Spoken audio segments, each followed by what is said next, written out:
Video tersebut merupakan salah satu contoh kecelakaan di tempat kerja. Pada video tersebut terdapat satu pertanyaan, apa penyebab kejadian tersebut?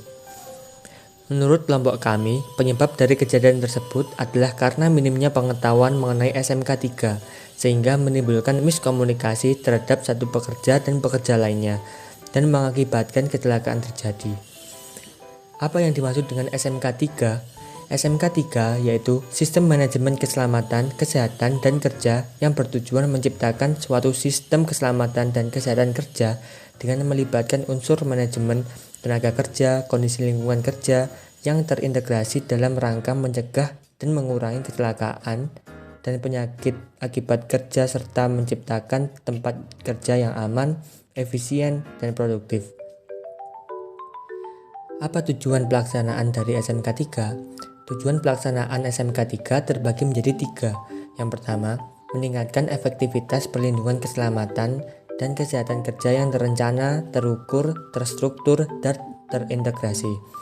Yang kedua, mencegah dan mengurangi kecelakaan kerja dan penyakit akibat kerja dengan melibatkan unsur manajemen, pekerja atau buruh, dan serikat pekerja atau buruh.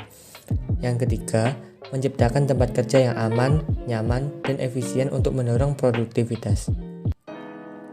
Apa manfaat pelaksanaan SMK 3? Manfaat pelaksanaan dari SMA 3 terbagi menjadi 5. Yang pertama yaitu pihak manajemen dapat mengetahui kelemahan-kelemahan unsur sistem operasional sebelum timbul gangguan operasional, kecelakaan, insiden, dan kerugian-kerugian lainnya. Yang kedua, dapat diketahui gambaran secara jelas dan lengkap tentang kinerja K3 di perusahaan. Yang ketiga, dapat meningkatkan pemenuhan terhadap peraturan perundangan bidang K3. Yang keempat, dapat meningkatkan pengetahuan, keterampilan, dan kesadaran tentang K3 khususnya bagi karyawan yang terlibat dalam pelaksanaan audit. Yang terakhir, dapat meningkatkan produktivitas kerja. Upaya pelaksanaan keselamatan dan kesehatan kerja harus dilakukan berdasarkan peraturan perundang-undangan. Yang pertama, pelaksanaan ketentuan-ketentuan keselamatan dan kesehatan kerja yang diwajibkan. Yang kedua, standarisasi atau perbuatan dan penetapan standar-standar keselamatan dan kesehatan kerja. Yang ketiga, pengawasan terhadap pelaksanaan peraturan perundang-undangan bidang keselamatan dan kesehatan kerja. Yang keempat, penelitian aspek teknis keselamatan dan kesehatan kerja. Dan yang terakhir, sistem medis keselamatan dan kesehatan kerja dan lain-lain dengan disertai aktivitas nyata sehari-hari di tempat kerja. Pelaksanaan K3 di lapangan.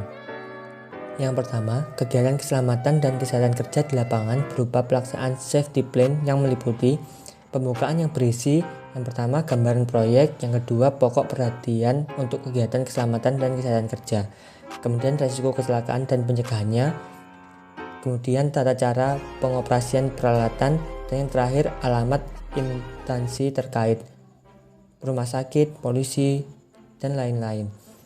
Safety plan di sini adalah rencana pelaksanaan keselamatan dan kesehatan kerja untuk proyek yang bertujuan agar pelaksanaan nantinya proyek akan aman dari kecelakaan yang bahaya penyakit sehingga menghasilkan produktivitas kerja yang tinggi. Pengawasan pelaksanaan keselamatan dan kesehatan kerja meliputi safety patrol, yaitu suatu tim keselamatan dan kesehatan kerja yang terdiri dari 2 atau 3 orang yang melaksanakan patroli untuk mencatat hal-hal yang tidak sesuai ketentuan keselamatan dan kesehatan kerja yang memiliki risiko kecelakaan. Ketentuan patrol bisa 1 kali dalam 1 minggu. Kemudian safety supervisor adalah petugas yang ditunjuk manajer proyek untuk mengadakan pengawasan terhadap pelaksanaan pekerjaan dilihat dari segi keselamatan dan kesehatan kerja. Safety supervisor berwenang menegur dan memberikan instruksi berlangsung kepada kepala pelaksana yang mengandung bahaya terhadap keselamatan kerja.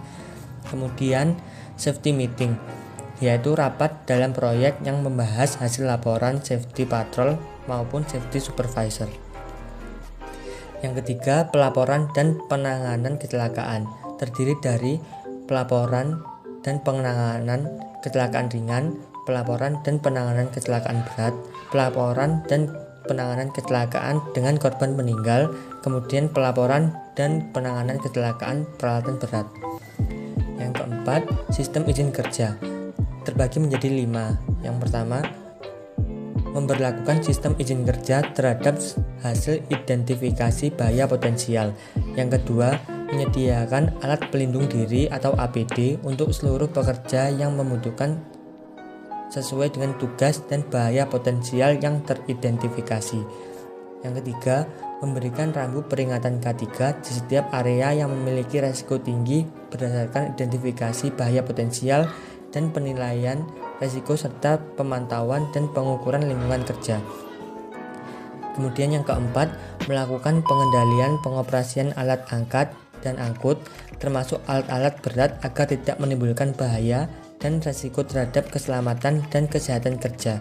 Kemudian yang kelima, melakukan pengendalian terhadap penggunaan barang-barang dalam kategori bahan bahaya dan beracun atau B3 yang dapat menimbulkan risiko cedera apabila terpapar ke tubuh, termasuk kategori penyimpanan dan penanggulangan apabila terjadi tumbuhan.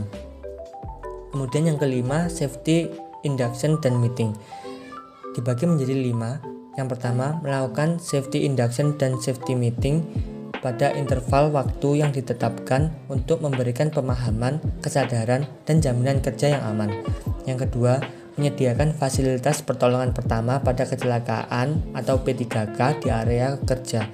Yang ketiga, memberikan tanda pengendali kerja aman di area maintenance terkait dengan tanda dan peringatan bahwa alat sedang dalam perbaikan. Dan yang keempat, melakukan pengendalian pekerja yang pengangkatan manual untuk mencegah terjadinya cedera atau sakit. Dan yang kelima, memastikan merokok tidak diizinkan pada area dengan tanda dilarang merokok.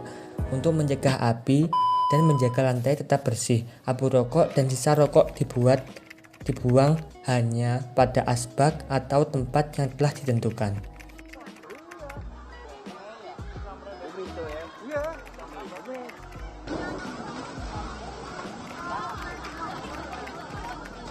Kobaran api dengan cepat membakar belasan rumah yang dijadikan tempat usaha di Jalan Penjernihan Tanah Abang, Jakarta Pusat. Api diduga berawal dari korsleting listrik. Tak ada korban jiwa dalam peristiwa. Sementara kerugian akibat upaya pencegahan kebakaran, pencegahan dan penanggulangan serta penyelamatan diri dari bencana kebakaran adalah peristiwa atau rangkaian peristiwa yang mengancam dan mengganggu kehidupan masyarakat yang disebabkan baik oleh kelalaian manusia maupun faktor lain, sehingga mengakibatkan timbulnya korban jiwa, kerusakan lingkungan, kerugian harta benda, serta dampak psikologis. Langkah-langkah pencegahan kebakaran. Langkah-langkah ini terbagi menjadi 5. Yang pertama, pastikan bahwa instalasi listrik aman. Yang kedua, pembebanan berlebihan pada satu stop kontak akan menyebabkan kabel panas dan akan bisa memicu kebakaran. Ini biasanya dilakukan dengan penumpukan beberapa stop kontak atau T pada satu titik sumber listrik. Yang ketiga, menggunakan pemutus arus listrik atau kontak tusuk dalam keadaan baik. Yang keempat, akibat ada kabel listrik yang terkelupas atau terbuka, harus segera diperbaiki karena bisa menyebabkan hubungan pendek. Dan yang terakhir, jangan sekali-kali mengaitkan listrik karena Anda tidak memiliki sistem pengaman yang sesuai. PLN biasanya sudah memperhitungkan distribusi beban listrik. Apabila ada beban berlebihan akan mengganggu jaringan listrik yang ada. Sekian dari kelompok 4. Terima kasih.